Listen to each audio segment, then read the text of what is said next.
அனைவருக்கும் வணக்கம். நான் ரேணு மீரா. இன்னைக்கு ரெமீரா டாக்ஸ்ல எமரல்ட் பப்ளிஷர்ஸ் சிஇஓவை மீட் பண்ண போறோம். டாக்டர் ஒளிவண்ணன் அவர்களை இன்னைக்கு நாம சந்திச்சு அவருடைய எழுத்தாளரா அவருடைய முகங்களை பற்றி இன்னைக்கு நாம தெரிஞ்சுக்க போறோம். வணக்கம் சார். வணக்கம் மேடம். சார், இப்போ இந்த புத்தக விழா வரப்போகுது. ஸோ அது நினைக்கும் போதே எனக்கு டக்குன்னு உங்களுடைய புத்தகங்களும் உங்களுடைய விஷயங்களும் நிறைய அடிக்கடி சந்திக்கிறோம் ஒரு சந்தர்ப்பமும் ஏற்பட்டுச்சு. அஃப்கோர்ஸ் எம்ப்ரால் பப்ளிகேஷன்ஸ் பத்தி எல்லாம் பேசணும், பப்ளிஷர்ஸ் பத்தி பேசணும் அப்படின்னாலும் கூட நீங்க சமீபத்துல உங்களுடைய கதையை படிக்க நேரிட்டது எனக்கு. அப்போ உங்களுடைய எழுத்துக்கள் எங்கேயோ ஒரு இடத்துல எனக்கு ஐயோ இவருடைய எழுத்து பத்தி நிறைய கேட்கணும் பேசணும்னு ஒரு ஆர்வத்தை கொடுத்துச்சு. ஸோ அங்கிருந்து நம்ம ஆரம்பிக்கணும். அண்ட் தென் உங்களுடைய பயணம் டுவர்ட்ஸ் திஸ். Thank you madam.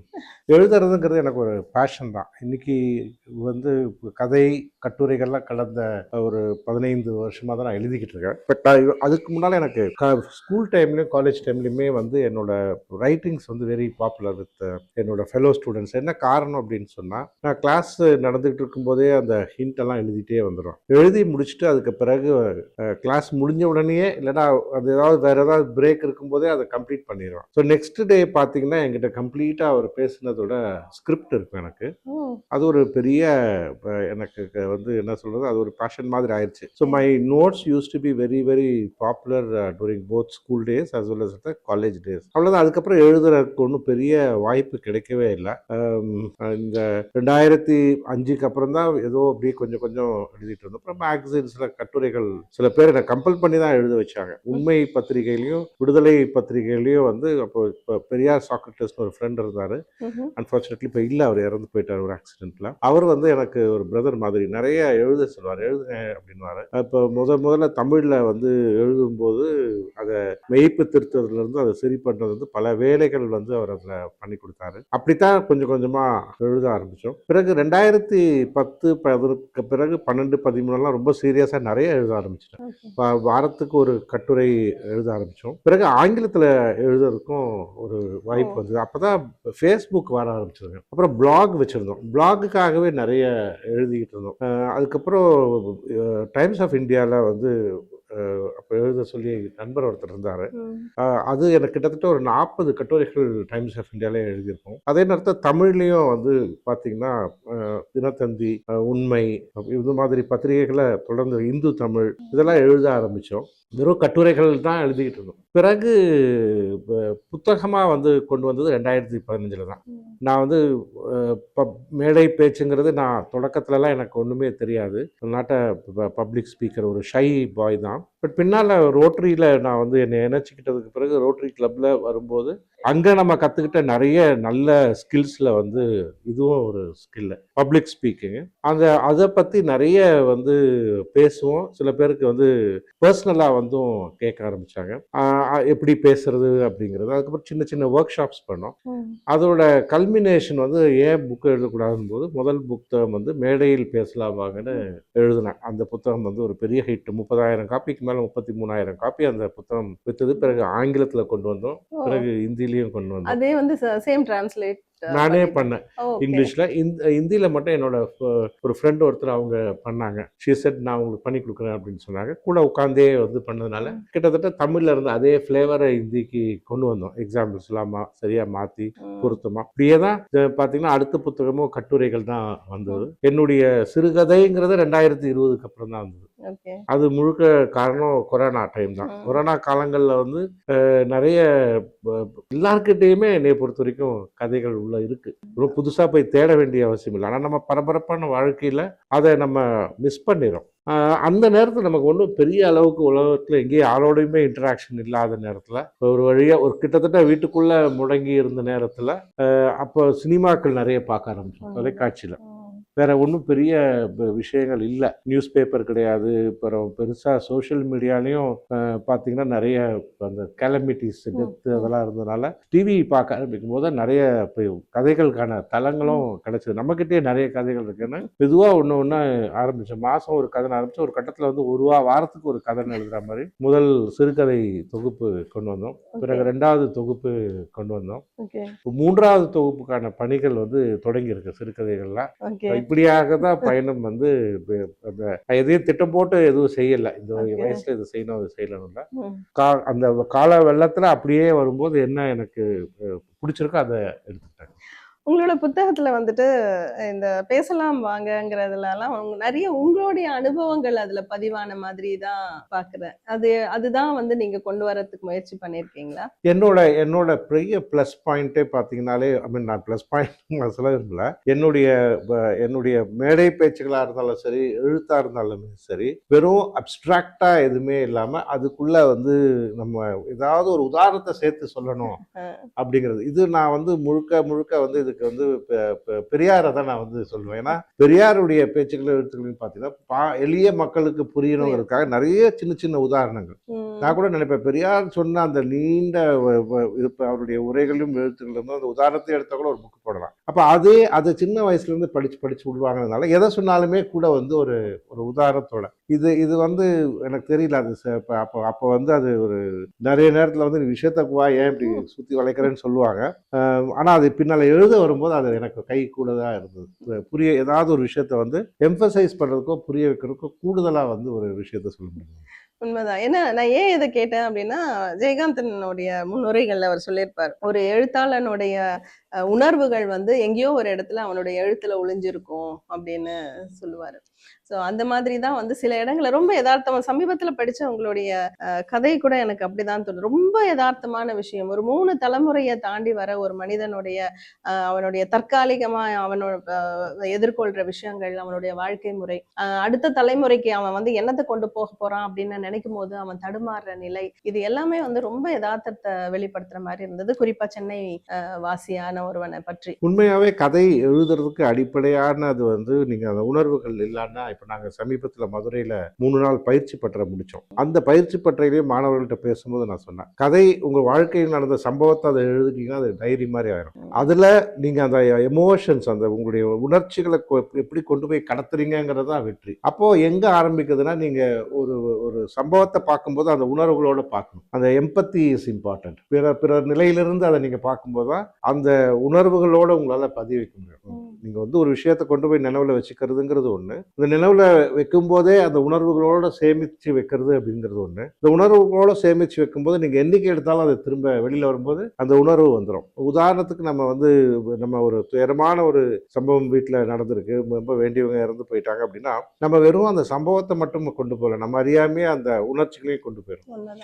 எத்தனை வருஷம் கழிச்சும் அதை திரும்ப வந்து நினைச்சு பார்க்கும்போது சில பேர் கண்ணில் தண்ணி வந்துடும். காரணம் அங்க வெறும் லாக்கர்ல இருந்து வெறும் நகையோ இல்ல பணமோ இல்ல ஏதோ எடுக்கிறது மட்டும் இல்ல, இது வந்து அங்க நம்மளுடைய நினைவு பெட்டகத்துல இருந்து நினைவுகள் மட்டும் இல்ல, கூட அந்த உணர்ச்சியும் சேர்ந்து வரும்போது நம்ம எமோஷனல் ஆகும். அதே சந்தோஷமான விஷயம் அப்படி அது எல்லாத்துக்குமே பொருந்தும். அப்போ நீங்க எல்லா விஷயங்களையுமே வந்து அது நீங்க வந்து ஒரு எழுத்தாளனுக்கு வந்து ஒரு அடிப்படையானதே வந்து அவன் அந்த எந்த சம்பவத்தையுமே உணர்வோட பகிர்ந்து உள்ள கொண்டு போய் சேர்க்கறதா முக்கியம். அப்ப எப்படி செய்ய முடியும் அப்படின்னு சொன்னா, அவன் வந்து அந்த நொடி அங்க இருக்கணும். ஜென்ல சொல்ற மாதிரி லீவ் தட் மொமெண்ட். அந்த நேரம் இப்ப உங்களோட இப்ப நான் இங்க உட்கார்ந்து இருக்கிறேன்னா இந்த நேரம் நான் உங்களோட மட்டும்தான் இப்ப வந்து என்னுடைய கவனம் இருக்கணும். இதுக்கு முன்னால நடந்ததோ பின்னால நடந்ததோ இல்ல வேற ஏதோ ஒரு யோசனைக்குள்ள போயிட்டேன்னா நான் வந்து நீங்க சொல்றதுக்கு பதிவு பண்ணி வச்சுக்க முடியுமே தவிர அந்த உணர்வுகள் போகாது. மைண்ட்ஃபுல்னஸ் சொல்றாங்க இல்லைங்களா, அதுதான் வந்து மிக முக்கியம். இப்ப அது ரொம்ப பாப்புலர் வார்த்தை மைண்ட்ஃபுல்னஸ் அப்படிங்கிறது. You be at that moment and absorb everything. எல்லாம் உங்களுடைய கண்ணு பார்க்கணும், காது கேட்கணும், உங்களுடைய மூக்கு நுகரணும், எல்லா உணர்வுகள் வழியாவே போய் உங்களுக்குள்ள பதியும் போது நீங்க எழுதும் போது தானாவே வந்துடும். நீங்க சொல்ற கதை வந்து நான் சமீபத்துல எழுதி உயிர்மை பத்திரிகையில வெளியே வந்தது. இந்த மாசத்தோட நீ நின்னுக்கோ அப்படின்னு ஒரு கதை. அதாவது ஒருத்தனுடைய 3 தலைமுறையா வந்து ஒரு இடத்துல வேலை செய்யறான், ஒரு 50+ வயசு. அவனுடைய இப்ப சமீபத்திய இளம் முதலாளி வந்து நீ நின்னுக்கோ அப்படின்றாரு. ஏன்னா நீ உன்னுடைய அவுடேட்டட் வந்து இங்க பத்தாது, நீ காலத்துக்கும் சென்னை மாதிரி இடத்துல எல்லாருக்கும் வேலை கிடைக்கும், எல்லாருமே தன்னை தக்க வச்சுக்கணும்னா அவங்க தொடர்ந்து வந்து தன்னை வந்து புதுக்கிட்டே இருக்கணுங்கிறது தான் அந்த கதையில. அது நீங்க சொன்னது போல அதுல வந்து நான் இப்ப அந்த கதையை எழுதி முடிக்கிற வரைக்கும் வரைக்கும் நான் அந்த கதை மாந்தராகத்தான் இருந்தேன். ம். நானும் அவனை போல தான் இருந்தேன். அவன் எவ்வளோ சிரமப்படுவான், அதில் நம்ம எத்தனை அனுபவம் அந்த மாதிரி பார்த்துருக்கோம். இதுதான் நான் அடிப்படை. நான் இன்னொன்னு அந்த கதையில கவனிச்சது என்னன்னா, அந்த கம்ஃபர்ட் ஜோன்லயே சில பேர் வந்து தன்னுடைய வாழ்க்கைய கடத்திக்கிட்டே போயிட்டு இருப்பாங்க. கம்ஃபர்ட் ஜோன்லயே இருப்பாங்க. குறிப்பா ஒரு இடத்துல வேலை பார்க்குறோம் அப்படின்னாக்கா, வேண்டாம் இதுக்கு மேலயும் நான் வேலைக்கு போக வேண்டாம். எனக்கு இந்த சம்பளமே கரெக்ட்டா வந்தா போறோங்கிற மாரி ஒரு கம்ஃபர்ட் ஜோன். நீங்க எங்கேயோ ஒரு இடத்துல வந்துட்டு அத குறிப்பிட்டு சொல்ற மாதிரி தான் நான் உணர்ந்தேன். அத படிக்கும்போது. கம்ஃபர்ட் ஜோன்ல இருக்கிறது தான் எல்லாருமே விரும்புறாங்கன்னு வச்சுக்கோங்களேன். கம்ஃபர்ட்டா இருக்கணுங்கிறாங்க. லைஃப் ஷுட் பி கம்ஃபர்டபுள் தான் நினைக்கிறோம். ஆனால் கம்ஃபர்ட் ஜோனுங்கிறது வந்து நமக்கு வந்து பார்த்தீங்கன்னா அது ஒரு சுகமான ஒரு விஷயம் தான். சாயந்தரம் வீட்டுக்கு வந்தோடனே வீடுக்குள்ளே வரோம், திரும்ப அன்னைக்குள்ள வேலையெல்லாம் முடிச்சு தூங்கிட்டு திரும்ப எந்திரிச்சு ஆஃபீஸ் போகிறோம், வேலை பத்திரம் அப்படிங்கிறதுலாம் ஒரு 20 வருஷத்துக்கு முன்ன வரைக்கும் அது கரெக்டாக தான் இருந்தது. ஆனால் இன்னைக்கு இருக்கிற மாறி வரும் வந்து தொழில்நுட்பங்களும் வளர்கின்ற அந்த செயற்கை நுண்ணறிவுலாம் பார்க்கும்போது இன்னைக்கு கம்ஃபர்ட் ஜோனுங்கிறதே கிடையாது. யாரும் உடைச்சிட்டு வெளியில வராங்க. முன்னால வந்து கம்ஃபர்ட் ஜோனை விட்டு வெளியில வரவங்க தான் வந்து சிகரங்களை தொடுவாங்க. இப்போ வந்து நீங்க வந்து உங்களுடைய மியர் சர்வைவல் வாழ்வுக்கு அடிப்படைக்கே வந்து கம்ஃபர்ட் ஜோனை உடைச்சிக்கிட்டு தான் வரா மாதிரி இன்னைக்கு சயின்ஸ் அண்ட் டெக்னாலஜி நம்மளை கொண்டு வந்திருக்கு. நீங்க ரசிச்ச எழுத்தாளர்கள்? நான் வந்து உள்ளபடியே நிறைய நாங்கள் ஆங்கில பதிப்பாளர்கள், எமரல்டு பப்ளிஷர்ஸ், அதனால் நாங்கள் நிறைய காலேஜ் டெக்ஸ்ட் புக்ஸ் அந்த காலத்தில் போடுவோம். குறிப்பாக இங்கிலீஷ் டெக்ஸ்ட் புக்ஸ். இப்போ அதில் நிறைய ஆந்தாலஜிஸ் வரும், ஷார்ட் ஸ்டோரிஸ் வரும். பார்த்தீங்கன்னா உலகத்தில் சிறந்த மேற்கு கிழக்கு போன்ற கதைகள்லாம் வந்து வரும்போது அதை படிக்கக்கூடிய வாய்ப்பு. அதனால் எனக்கு ஷார்ட் ஸ்டோரிஸ் வந்து ஈவன் கிளாசிக்ஸ் எல்லாம் வந்து ரொம்ப ரொம்ப ஏர்லி ஏஜ்ல இன்ட்ரடியூஸ் ஆனதுனால ஆங்கில நாவல்கள் படிச்சுட்டு இருந்தோம். தமிழில் பார்த்தீங்கன்னா நான் வந்து கல்கி, சுஜாதா இவங்க தான் நிறைய பாதிப்பு இருந்தது. ஆனால் ஆங்கிலத்தினுடைய படிக்கிற அந்த இது பின்னால நிறைய என்னை அதிகமாக உண்மையாகவே என்னை சிறுகதை எழுத வச்சது அப்படின்னு சொன்னால் நான் வந்து இந்த 4 பேர் தான் சொல்லுவோம். ஹோ ஹென்றி, கைடி மாப்பர்சன், சமர்செட் மாம், அப்புறம் ஆண்டன் செக்கவ். இவங்க எல்லாமே தலா ஆளுக்கு ஒரு 500-600 கதை எழுதிப்பாங்க. இதில் நீங்கள் வந்து ஆயிரக்கணக்கான ஒரு அட்லீஸ்ட் ஒரு நூற்றுக்கணக்கான கதைகளில் வந்து உங்களால் படிக்கும்போதே வந்து தெரிஞ்சுக்கும்.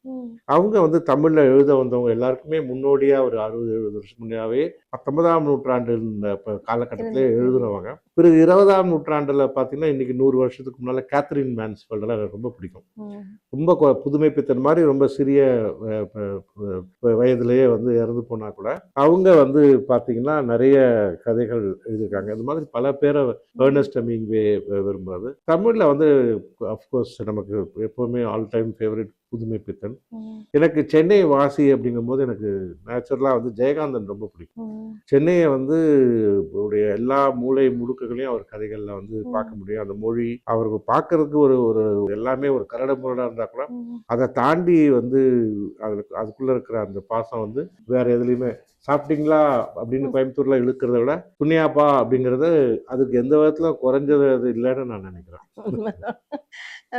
இப்போ நீங்க வந்து ஒரு பப்ளிஷர்ஸ் அப்படின்னும் போது எப்படி எந்த அளவுக்கு நீங்க வந்து அந்த எழுத்து பிழையா இருக்கட்டும், அந்த ப்ரூஃப் ரீடிங், எனக்கு அதை பத்தி சொல்லுங்களேன். நீங்க வந்து எதையாவது ஒண்ணு பார்த்த உடனே இந்த இடத்துல இது கரெக்டா இருக்கு, இது தப்பா இருக்குங்கிறத வந்து பார்த்த உடனே கண்டுபிடிக்கக்கூடிய ஒரு விஷயம் நான் நோட் பண்ணியிருக்கேன். ப்ரூஃப் ரீடிங்ன்றது வந்து ஒரு கலை, அது நான் சொல்லுவேன். அதாவது அதையும் பயிற்சி மூலமாக பெற முடியும். நான் சொன்னது போல எங்க அப்பா, நான் வந்து 6-7 வயசு இருக்கும்போது அப்பா பப்ளிஷர். அப்பா முதல்ல பல்கலைக்கழகத்தில் தான் வேலை பார்த்துட்டு இருந்தாங்க. அக்ரோ எக்கனாமிக்ஸ் டிபார்ட்மெண்ட்டில் தான் இருந்தாங்க. அதுக்கு பிறகு அவர் வந்து இப்போ பிளாக் அண்ட் சில்ஸ்னு அன்னைக்கு ஒரு யூகே பேஸ்டு கம்பெனியாக தான். பிறகு வந்து 77 இந்தியாவிலேருந்து எல்லா அந்நிய முதலீடுகளும் வெளியில் போகும்போது அந்த கம்பெனி இந்தியாவில் வித்துட்டு போயிட்டாங்க. கொக்கோ கோலா போன மாதிரி பிளாக்கி போச்சு. அந்த கம்பெனியில் இருந்ததுனால அப்போ நான் வந்து என்னுடைய 7 வயதிலிருந்தே புத்தகங்களை பார்த்து வளர்ந்த சூழல். 10 வயசு 11 வயசு வரும்போது அப்பா என்கிட்ட கேலி ப்ரூஃப்னு சொல்லுவாங்க. பெரிய தாளில் வந்து அச்சடிப்பாங்க. பேஜ் கம்போஸ் முன்னால் வர்றது கேலி. அதை வந்து உட்கார்ந்து படிக்க சொல்லுவாங்க. எதற்கு அவங்க உட்காந்து ப்ரூஃப் ரீடிங் வந்து 2 பேர் வந்து செய்யணும். ஒருத்தர் வந்து சத்தமாக படிக்கணும், இன்னொருத்தர் வந்து அதை திருத்தணும். நான் படிக்கும்போது நான் வந்து அந்த ஆங்கிலத்துலலாம் பார்த்தீங்கன்னா இப்போ இங்கிலீஷ் நியூஸ் எல்லாம் வரும், அந்த ஸ்டைலில் படிப்பேன். அப்பா சொல்லுவார் அப்படி படிக்கக்கூடாதுன்னு சொல்லுவார். அதை திருத்துவாங்க. அந்த மாதிரிலாம் படித்தா வந்து ப்ரூஃப் ரீட் பண்ண முடியாது, ஒவ்வொரு சொல்லையும் வந்து உச்சரிக்கிற மாதிரி சொல்லணும் பண்றதுக்கு வந்து அது ஒரு மெத்தட். ஆமா ஆமா, டிட்டர்மின்ட் அப்படின்னு சொல்ல மாட்டோம். டிடர்மின்டு ஓ, அப்படின்னு சொல்லும்போது ஓகே.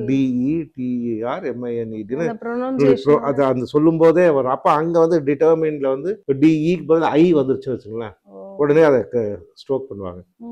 ஸோ அதனால ப்ரொனவுன்சியேஷன் வந்து ரொம்ப ரொம்ப எழுத்து எழுத்தாக பார்த்து தான் சொல்கிற மாதிரி இருக்கும். அப்போ அதனால நமக்கு வந்து அடிப்படை வந்து அதுதான். இப்போ ஒரு திருமண பத்திரிகை கொடுத்தாலும் இல்லை எந்த இது கொடுத்தாலும் முதல்ல கண்ணில் அதான் படும். அதனால எனக்கு சில நிகழ்ச்சிகள் எல்லாம் நாங்கள் ரோட்டரியில் வந்து இன்விடேஷன் வந்தால் கொடுக்க மாட்டாங்க. தெரியும். பார்த்தா இவன் மார்க் பண்ணி அதனால நான் வந்து போக மாட்டேன். ஆனால் முன்னாலே இவரோட பார்த்துரு அப்படின்னு சொன்னால் சின்சியராக பார்த்து கொடுப்போம். அந்த மாதிரி நிறைய பேர் இருந்தாங்க எங்கள் அலுவலகத்தில் வந்து பார்த்தீங்கன்னா கடைசியாக அவர் தான் ரொம்ப ஒரு 88 வயசு வரைக்கும் இருந்தார். வந்து கரெக்ட் பண்ணுவார் கிருஷ்ணன். அப்புறம் இல்லை இப்போ இன்னைக்கு அந்த மாதிரி ப்ரூஃப் ரீட் பண்ணுறதுக்கு இல்லாமல் போச்சு. ஆனால் ஆங்கிலத்தை பொறுத்த வரைக்கும் நீ ப்ரூஃப் ரீடிங் தேவையில்லாத அளவுக்கு 10-15 வருஷமாவே வந்து அது செல்ஃபாகவே கரெக்ட் ஆயிடுச்சுங்க. கலைஞரோட நாங்கள் ஒரு புத்தகம் வந்து வெளியிடும்போது அந்த புத்தகம் வந்து ஒரு மலர், அது கண்ணியமிக்க காகித மில்லத் அப்படிங்கிற ஒரு மலர். அதை வந்து நாங்கள் அப்பா பதிப்புத்துறையில் இருந்தாங்க. நான் வந்து ஒரு கட்டத்தில் எங்களுடைய அச்சகத்தை பார்த்துக்க வேண்டிய கடமை இருந்தது. அப்போ அச்சகத்தில் வெறும் எங்கள் புத்தகங்கள் மட்டும் வெளியிட முடியாத அளவுக்கு நாங்கள் நிறைய வாங்கி பண்ணுவோம். அப்படி வரும்போது சில திமுக நண்பர்கள் தான் திமுக, ஆனால் இப்போ இஸ்லாமிய நண்பர்கள் வந்து கண்ணியமிகு காகித மில்லத்துன்னு ஒரு புத்தகம் கொண்டு வந்து பண்ணாங்க. அந்த புத்தகத்தை நாங்கள் அவங்க அந்த தேதியெல்லாம் குறிச்சிட்டு அதுக்கப்புறம் அந்த புத்தகத்தை தயார் பண்ணாங்க. ராத்திரியும் பகலும் உட்காந்து அதை செஞ்சோம். அந்த புத்தகத்துடைய வெளியீட்டு விழாவில் தான் அவர் மேடையில் உட்கார்ந்திருந்த போது அவர் வந்து சொன்னது, இந்த மலர் வந்து அழகாக பூத்துருக்கு அப்படின்னா சொல்லிட்டு மலரில் வண்டுகளும் இருக்கு அங்கங்க அப்படின்றத வந்து அவர் சுட்டி காட்டினார். பிழைகள் இருக்கு அப்படிங்கிறத. அப்படிதான் எனக்கு தெரியும். அது பிறகு அவருடைய எழுத்துக்களும் அவருக்கும் அதே மாதிரி தான். அவருடைய கண்களில் வந்து தவறுகள் வந்து உண்மைதானுங்க. ஆனால் அவருடைய எழுத்துக்கள்லாம் படிக்கும்போது தான் தமிழ் வந்து நமக்கு நிறைய அந்த காலத்தில் எங்கள் வீட்டில் வர பத்திரிகைகளில் விடுதலை முரசொலின்னா நான் விடுதலை படிக்கிற மாதிரி முரசொலியும் கலைஞருடைய கடிதங்களை வந்து படிப்போம்.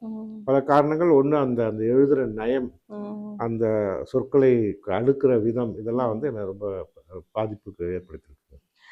நீங்க அப்பா காலத்துல இருந்த அந்த பிரசுரத்தையும் பார்த்திருக்கிறீங்க, அப்புறம் நவீனமாக இருக்கக்கூடியதையும் பாக்குறீங்க. உங்களுக்கு இப்ப நிறைய ஏஐ டெக்னாலஜி எல்லாம் வந்துட்டதுக்கு அப்புறமா இப்ப எவ்வளவோ அட்வான்ஸ்டா இருந்தாலும் கூட இது உண்மையாவே டைம் சேவிங்கா, இல்லைன்னா இது டைம் வந்து ஜாஸ்தி எடுக்கிற டைம் சேவிங் தான். அப்பா காலத்திலேயே வந்து கம்ப்யூட்டர்ஸ் வந்துச்சு.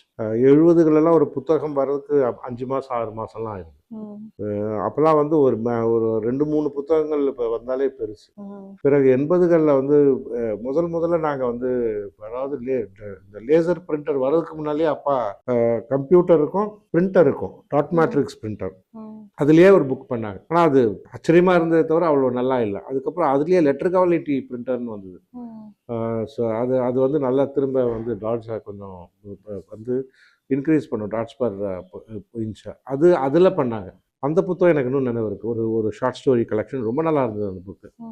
அதுக்கப்புறம் டிடிபின்னு அந்த லேசர் பிரிண்டர் முதல்ல வந்து ஹெச்பியோட எல்வர்ட் பேக்கெட் வரும்போது ஒரு ஃபியூ மிஷின்ஸ் தான் சென்னையில் வந்தோம். அதில் ஒரு மிஷின் நாங்கள் அண்ணா சாலையில் அது வச்சுருந்தோம். அது வந்ததுக்கப்புறம் அந்த எல்லாமே மாறிடுச்சு. அதாவது அந்த 85லேருந்து 90 காலகட்டத்தில் எக்கச்சக்கமான நூல்களை கொண்டு வர முடிஞ்சது. பிறகு நாங்கள் எங்களை சார்ந்திருந்த நிறைய அச்சகங்களில் வந்து நானே அப்பா போய் ஹெல்ப் பண்ணுங்கன்னு சொல்லுவார்.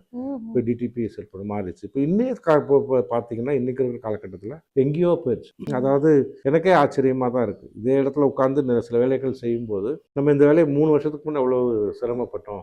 இன்னைக்கு வந்து டெக்னாலஜி வந்து எப்படி மாறிடுச்சு. அந்த வகையில் வந்து இன்னைக்கு ரொம்ப ஈஸி, ரொம்ப எளிமையாகவும் இருக்குது. நம்ம புதுசாக நிறைய செய்ய முடியும். ஓகே, இறுதியாக வந்து உங்களுடைய இப்போ சமீபத்தில் வந்த அந்த கதையில் அந்த இல்லஸ்ட்ரேட் பண்ணியிருந்தது வந்து நான் ரொம்ப ரசித்தேங்க. அது யார் பண்ணது? அது எல்லாமே ஏஐ தான். அதனால வந்து எங்ககிட்ட ஓவியர்கள் இருக்கிறாங்க, செட் ஆஃப் பீப்புள்.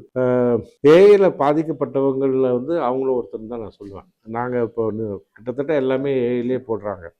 இப்போ ஒரு அட்டை ஓவியமே நான் வந்து ஒன்று வந்து டிசைன் பண்ணி எனக்கு என்ன வேணுமோ அதை செய்ய முடியுது.